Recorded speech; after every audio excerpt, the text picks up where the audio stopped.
Karla Schafer, Antiques Beads designer, and I will be making an embellished peyote stitched ring. Today I'm going to be working with Fireline, and I'm using the smoke color, and then we're also going to be using a 8/0 seed bead, and for the embellishment I'm going to use a little filigree, and I'm using the antique silver. This, of course, you can embellish with anything. You can embellish it with beads or other filigrees, whatever you like. I also, when doing peyote, I like to use a stop bead in a different color so I don't confuse it in my work. So right here I have just a little orange 8/0 seed bead. You will also need a nipper tool. And the first thing that I've done is cut my Fireline, and I'm using about a yard of Fireline at a time, which will be enough to complete the band on the for the ring. And the first thing I'm going to do is I'm going to take my different colored seed bead, and you don't have to use a different colored seed bead. It just makes it easier to see. And I'm going to bring it, I'm going to string it on my Fireline and leave about a 6 to 8 inch tail. Then I'm going to run my needle back the opposite way through. And with this, when you're done with your work, you can slide the seed bead off. See, it just slides on and off the Fireline. We're doing even count peyote band, and if you have not done peyote, you can see one of my videos on flat even count peyote.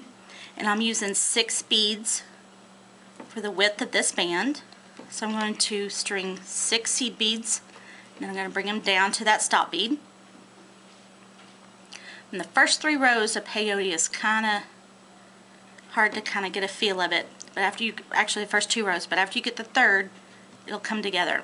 So what I've done now is I've got my 6 beads brought down on my stop. I've got 1 bead on my needle. And what I'm going to do now is I'm going to skip the first bead. I'm going to bring my needle up through the second.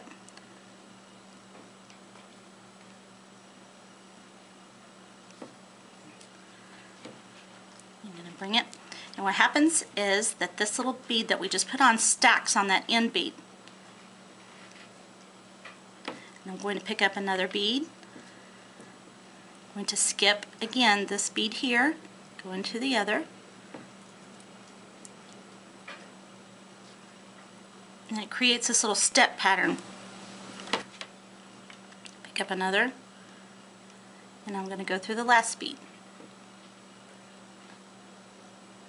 This is where that different colored stop bead comes in handy. Now I'll show you what we have here. Now you can see we have, the beads are stacked, and we've got these little gaps here. So now what I'm going to do is I'm going to flip my work. All I did was just move it to where my thread is out. Again, I'm going to pick up a bead. Now you see that you've got this bead that's raised. You're basically skipping that 1 bead and going through this one, but now you've got little slots to fill in.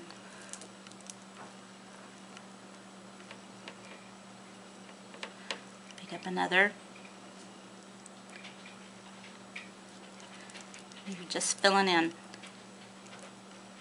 Didn't mention a ring mandrel might be handy when sizing this if you're making it for someone else, or when you're making it for yourself, you can just put it on your finger. But you're going to continue this until you get to the desired length.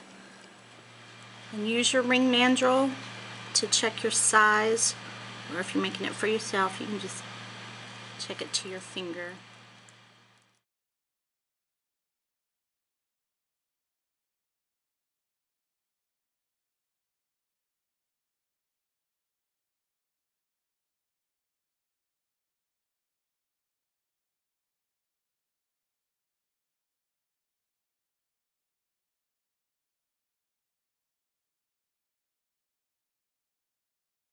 Now that we've got our band to the length that we want, this will probably measure about a size 6 bracelet ring, and I checked the measurement on the ring mandrel. We want to zip each end together, and what we want to look for is that our working thread is coming out one side and our tail is coming out the other to make sure that we can zip these together.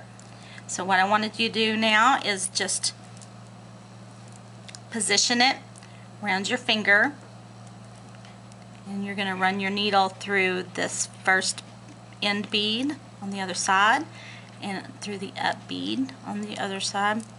What we're doing is they're zipping them together, and see they're coming together.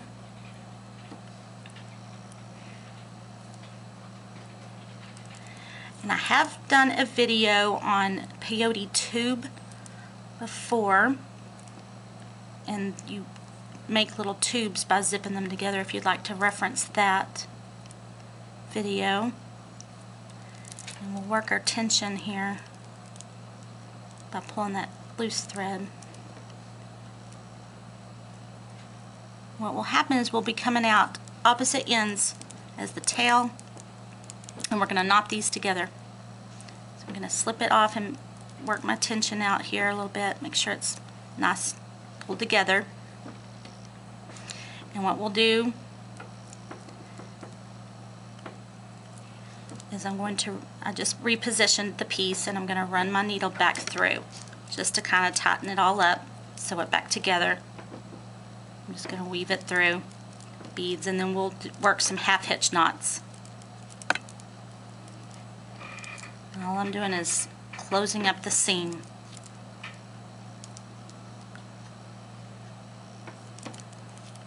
Bring it out the end here.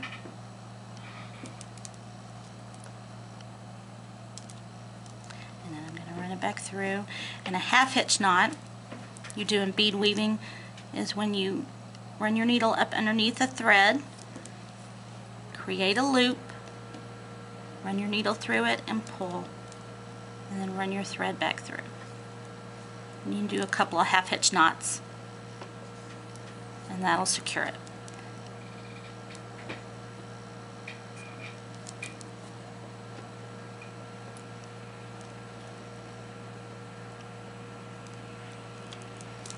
And I'm going to go ahead and weave it through the end at the other end here.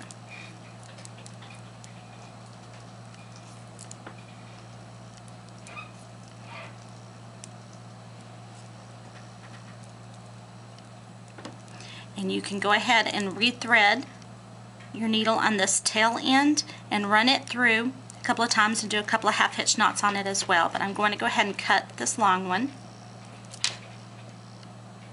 I'm going to cut it as close to the bead as possible. Fire line's kind of tough sometimes, you may have to pull on it. And then you've completed your band, and then we'll embellish the top of it. Now that you have your band completed and encircled here, what we're going to do is we're going to add the embellishment. I'm just going to add this little filigree embellishment like I have done on the one that I was wearing, but you can add all kinds of things. You can add the little composite roses, little button roses on here. You can use other filigrees. You can even embellish with beads. But what I'm going to do is I have threaded my needle with some fire line again. You don't need exactly a yard, just enough that's comfortable for you to work with. And I'm going to hang on to this little tail. I've just strung through one bead, and I'm going to weave my thread to the other side just to get it caught. You don't actually have to knot this. You just weave it in and out of these beads.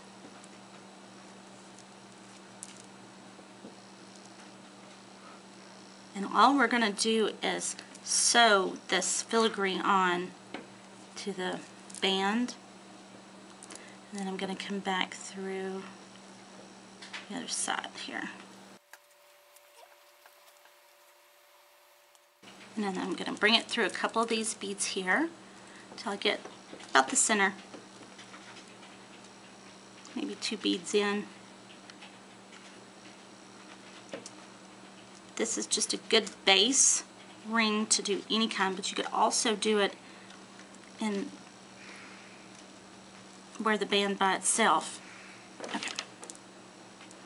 Now that I've got my thread positioned, and see I can pull on it and it's not coming out, I'm going to take the filigree and I'm going to put it at a diagonal like this on top. So basically all I'm going to do is I'm going to stitch through the little holes here. So I'm going to run my needle up underneath the filigree to position it. And you'll have to hold it in place as you start to sew. And that is all we're going to do, is we're just going to sew in and out of the work a couple of times to tack it, basically just tack it on here. So I'm going to take it off my finger. Run it through the other side. Just getting started is usually the hard part, just trying to position it where you want it. And then I'm just going to run it through the work, just out,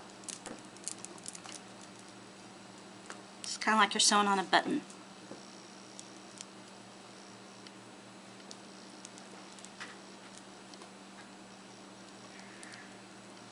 And I'd say the first couple of times getting it positioned is really basically the hard part to me. Just bring it up through the work closest to the hole as you can. As I said, it's very much like sewing on a button.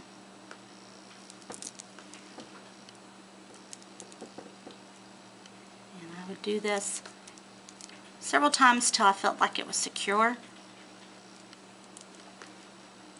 And you really can't, this smoke color on this antique silver, you can't even see the thread where you've sewn it on.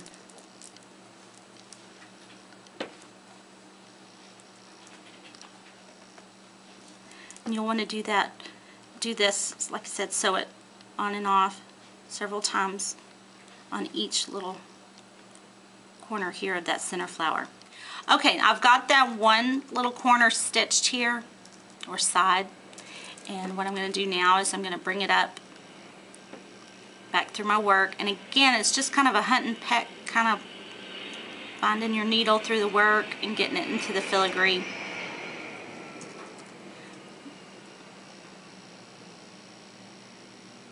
Once you get started, it's usually not that difficult.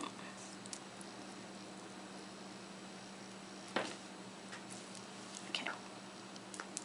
And again, I'm just going to come back through the work several times until I hit all four sides.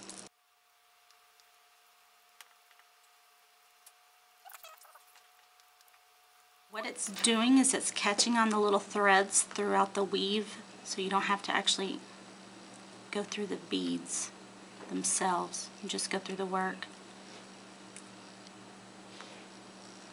And just find your needle place to come through.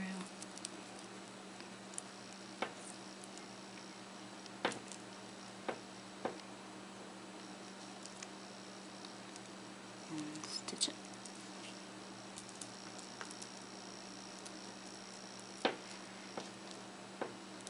Now I've got the little filigree tacked on, and I did stitch it on all four sides here of the little center flower. And I'm going to show you how we can tie this work off. You can just work your way back through some beads like we have when we started the thread. You don't actually have to knot it, but it's just according to whether you can get in there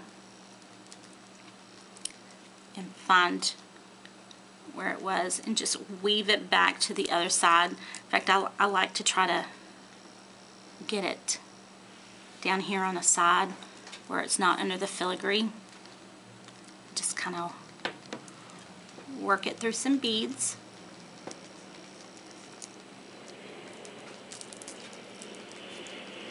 And your threads will be caught up in this. I'm just going to stair step it down to the other side and back through. And we can trim our threads.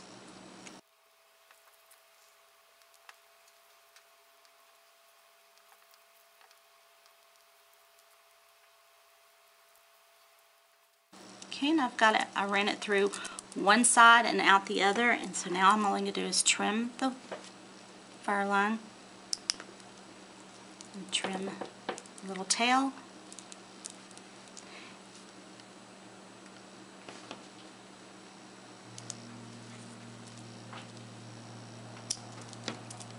And you have an embellished peyote ring.